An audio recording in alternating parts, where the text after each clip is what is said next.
The Israeli government argues that Palestine has rejected numerous proposals for a two-state solution.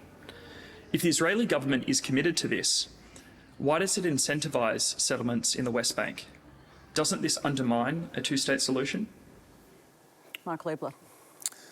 Well, I think, first of all, settlements in the West Bank do undermine a two-state solution if you set up settlements in areas which would form part of a Palestinian state in the event that it was possible to establish one. I, for my part, believe that if you look at the settlement band around Jerusalem in that area there, I think it's fine to establish settlements there, but to establish more settlements throughout the country, the Israeli public is split on this. That happens to be my view. I don't believe they're contrary to international law. I think Israel's got every right to set up settlements, but why does it have the right? It's not. Well, why shouldn't Jews be able to live anywhere? Why shouldn't Jews be able to live? But the Palestinians are arguing the same. Wait a minute, it's my turn. The Palestinians are arguing the same case, right? Yeah. About their access to Israel. Yeah. So the same argument can be made. This is why it's vexed.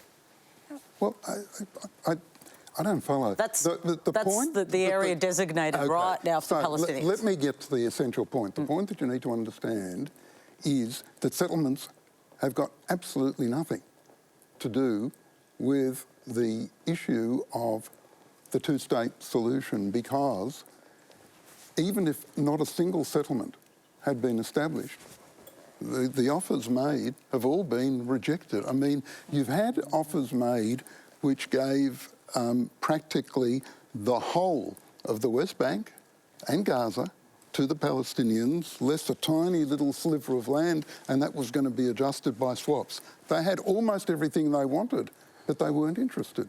I mean, I think they would contest that there's a competing narrative here, to be fair, Mark. That is not what they say. Well, you need to have a look at what happened. Clinton That's why I said it's a contested narrative. It really Arafat. is. Yeah.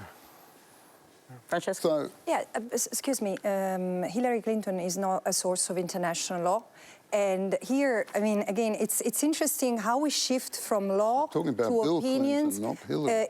Just for the people who are following us from home, settlements are considered a war crime under international law, violating Article 49 of the Geneva Convention, and in two ways, because they lead to the forcible transfer of the residents, which are Palestinians, owner of the land, and at the same time, they entail the transfer of the occupying power civilians into these settlements. Colonies are illegal, and they are recognized as the major obstacle to peace. There is even a UN Security Council resolution, Resolution 2334 of 2016, which reestablished this as if it was not clear enough.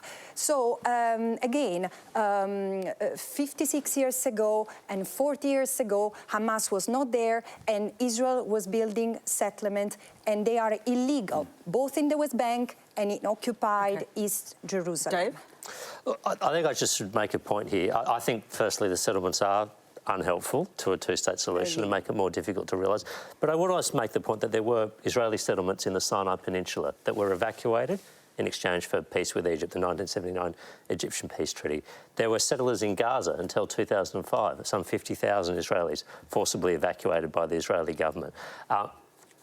Undoubtedly, the settlements would need to be dealt with in any two-state solution, but I don't think that Israel has failed to show the political will to address this issue if it can be guaranteed a peaceful entity on its borders that recognises its right to exist, as happened with Jordan and with Egypt. So the big question is, Mark, should a 12-year-old Palestinian child in the West Bank have the same rights as a 12-year-old Israeli child on the West Bank?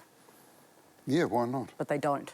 Why not? They don't at the moment as the law stands. But are you talking about an Israeli citizen? Well, this is the thing. Yeah. You need to specify. They're not Israeli citizens in the West Bank. And that's why... And they can be taken out of their bedrooms at 12. By the way, you're 100% right. And that's why I believe very strongly in a two-state solution.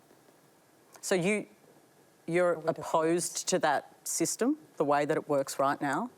I would prefer that Israel came to an accommodation with the Palestinians so that we end up with two states there. That seems to me to be a fair and reasonable way of dealing with And this. That's Francesca? all that I'm saying.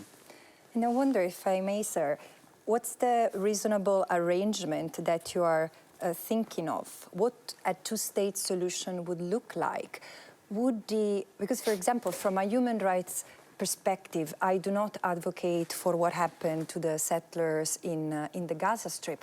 That was violent, and that has led to a further extremism. And so this is not a human rights way to deal with it. So would you, if a two-state solution finally happens, do you agree that the Israeli citizens who are now in the settlements, in the colonies, should become Palestinian citizens?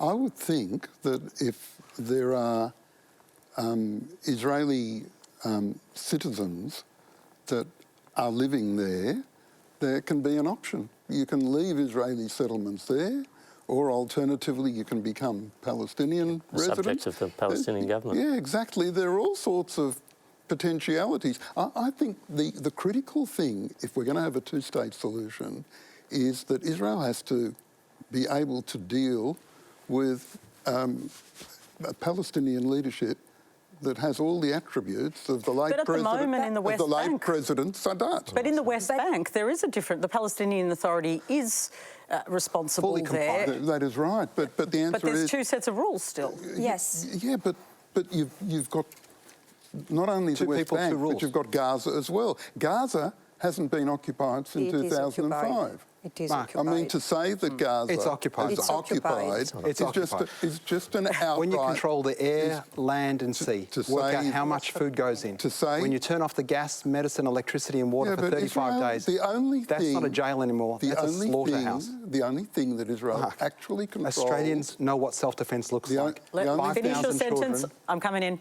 The Finish only your thing sentence. that Israel actually controls is the fuel and various other That's not right. items Which is can essential to running contribute- the joint, isn't it? No, no. Correct. Which, Patricia, every can Palestinian contribute- child, which can each contribute to building more rockets. So it Each doesn't Palestinian entirely child- stop fuel from coming in, but it does need to stop things coming in, which can result. There's been over 40,000 rockets lobbed into Israel since 2005. it's a war crime. It's a war crime. Over 40,000. There's been 5,000 Okay, children, Mark, I'm Mark. just There's going been to- 5,000 children. Yeah. NASA, what are you saying? I'm going to say, Patricia, between the river and the sea, there's one controlling entity. The birth registry and death registry is controlled out of Tel Aviv.